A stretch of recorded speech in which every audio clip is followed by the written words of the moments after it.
I am a three-time convicted felon. I've spent years behind bars for the crimes that I committed as a drug addict with an Ivy League education. We have a real dearth of mentorship within the Black community, the Black male community. We have a problem with Black men not being there. I was in prison with them. I know we weren't there.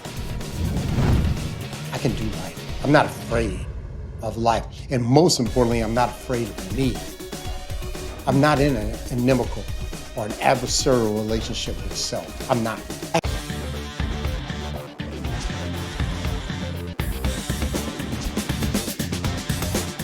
Hello, listeners, and welcome back to Social Skills Coaching, where you become more confident, more charismatic, and more productive.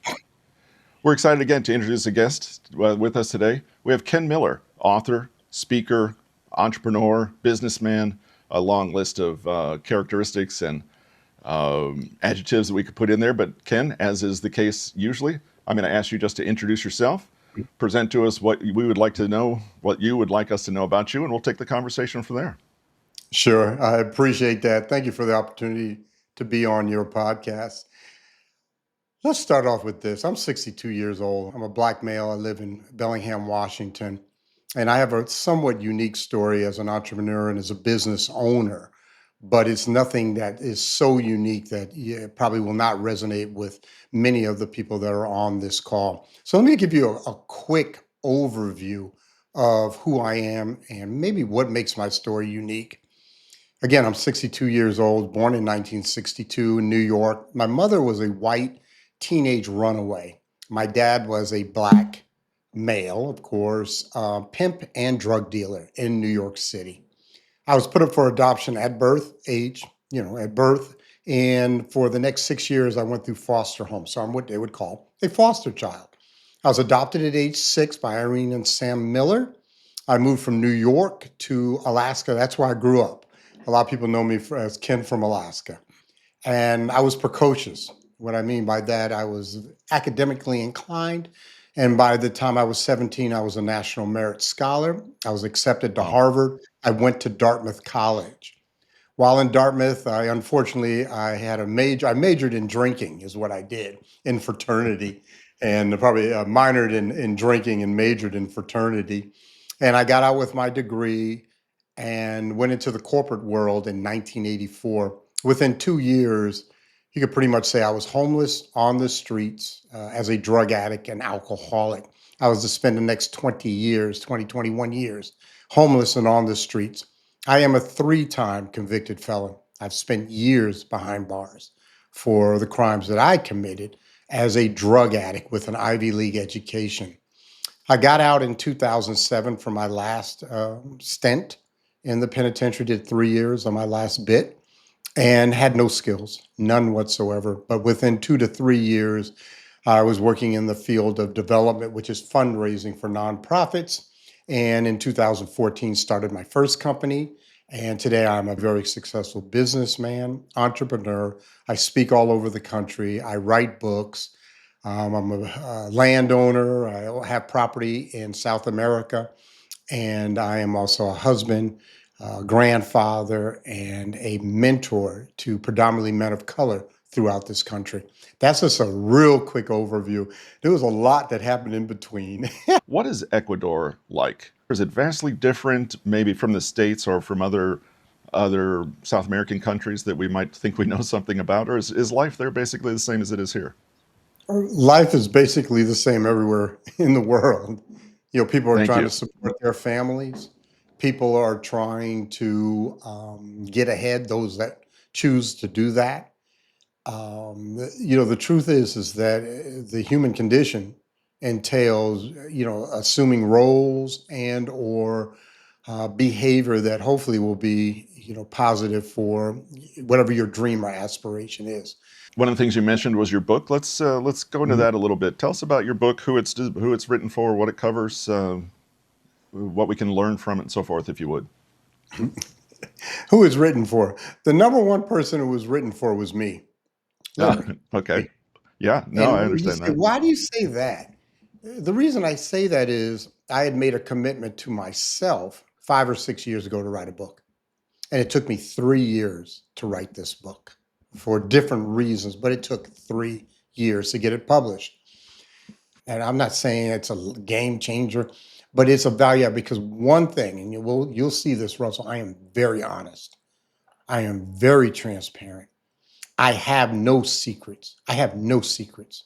There's things I will not share about my family, but about me, I'll share about anything that's happened to me because I had to take away the power of the negative secret.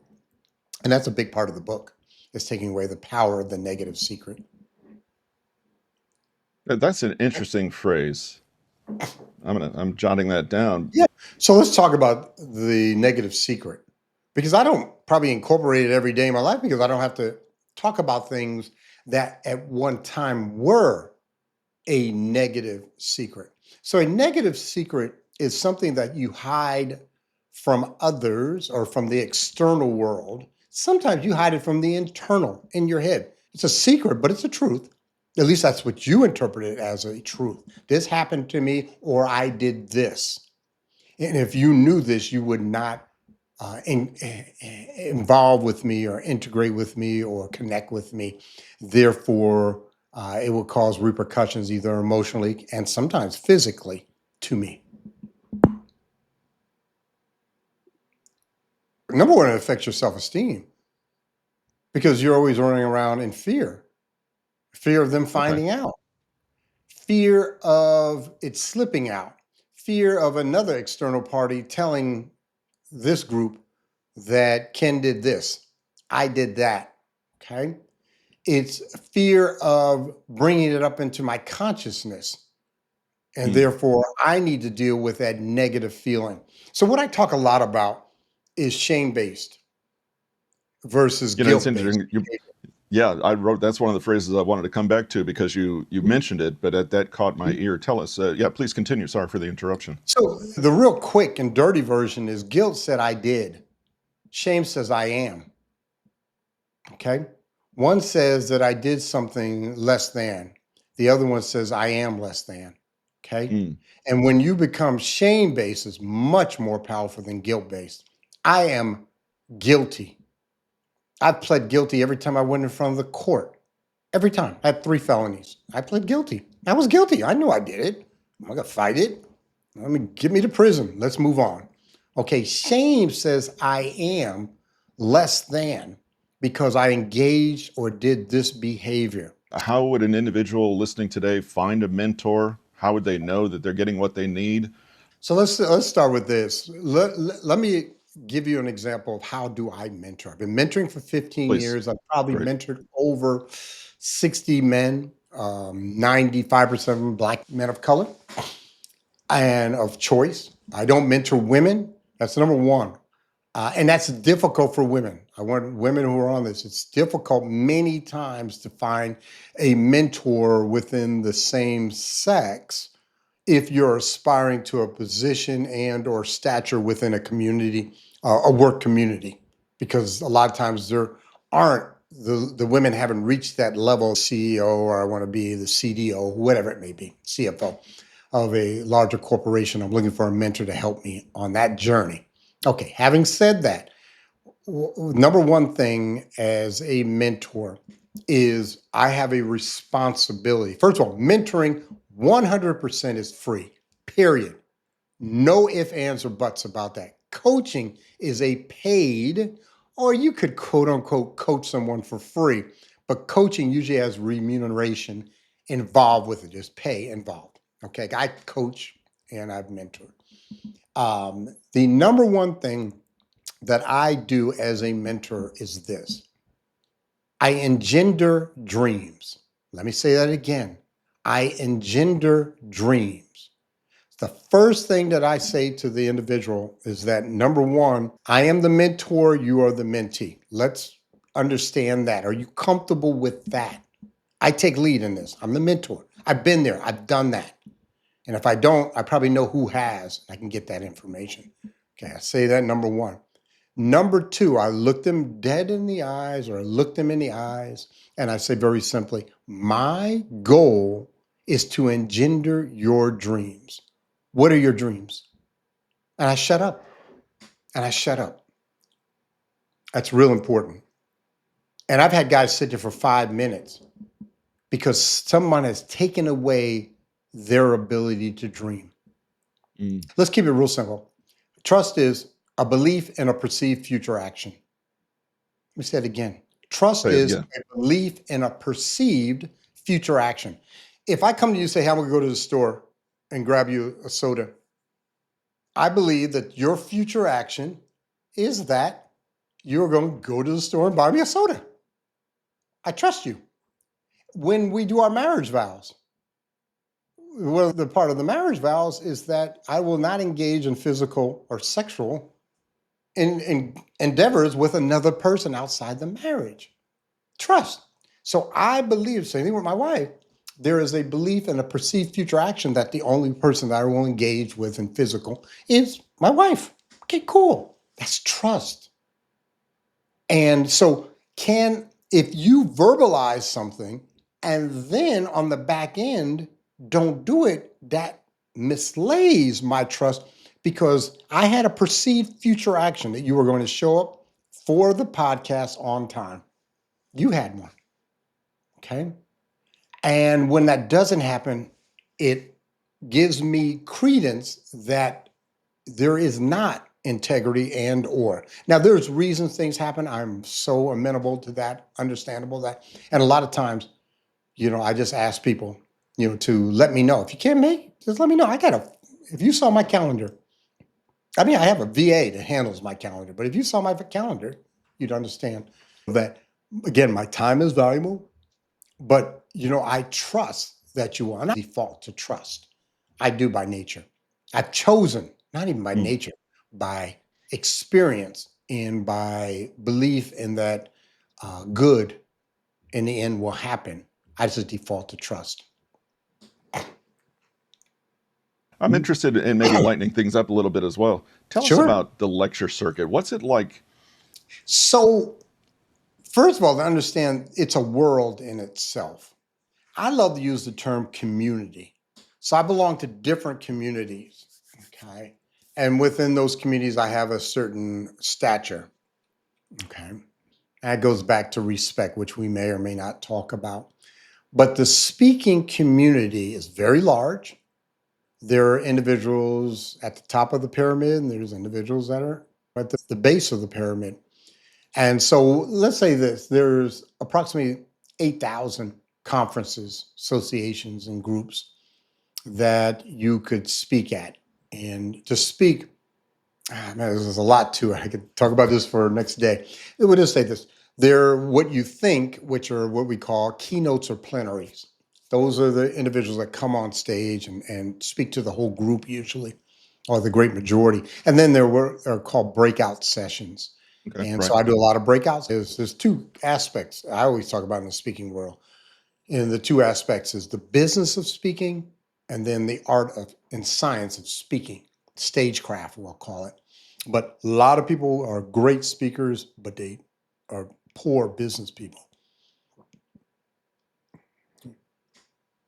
That opens up a lot of possibility too. Uh, we're coming in on an hour, and I want have to be careful of our time. If you have anything you want to, a way to contact you, information, where they can hear you, where they can find you, where they can contact you about being a mentor, if you give us a rundown there on those two things, however that comes to your mind, skip whatever you don't want to answer in there and move on to something else is fine. And then give us a word of advice that you might want to leave in our listeners' ear, and we'll close it out after that. Okay. So I'm a very ordered person, very ordered. I'm looking around my desk right now. I have two computer screens. I got my Shure microphone. I have my ring light for the podcast. But all I have is one pen in my office, one pen. I have one docket, 8.5 by 11 pad. Every day I come in, I make my list. I date it, what day it is. I give myself a word of inspiration. Mine today is focus because I'm just back in from vacation. I put my start time and I make my list. I start my day that way. I run 5 businesses, 5.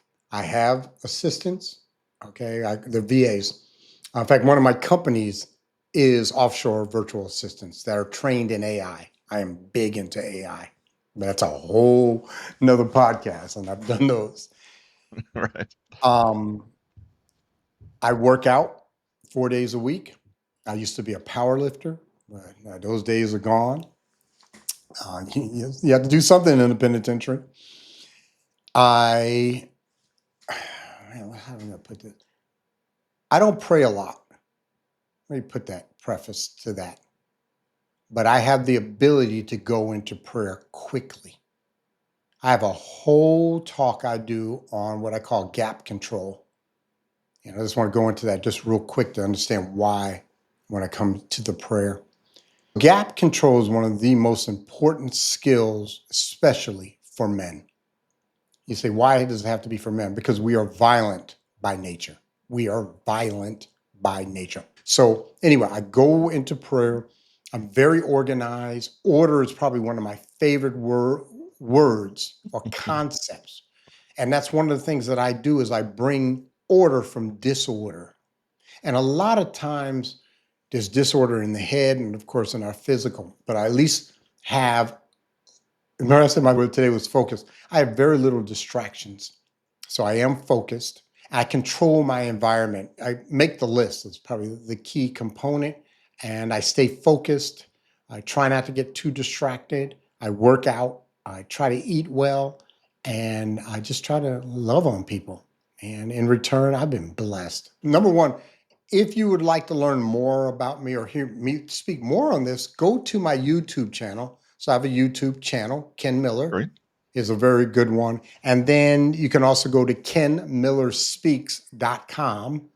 I have a book called Becoming Ken. It's on Amazon, audiobooks, all the above. So that's Becoming Ken.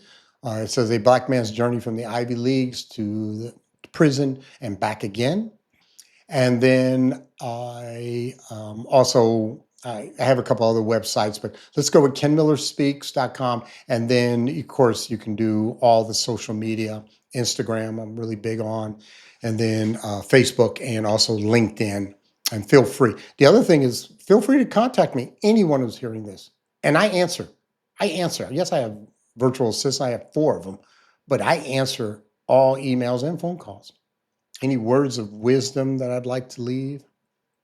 And I want to speak. So if anybody has anything about speaking, I want to speak, free or for pay. I just love to speak.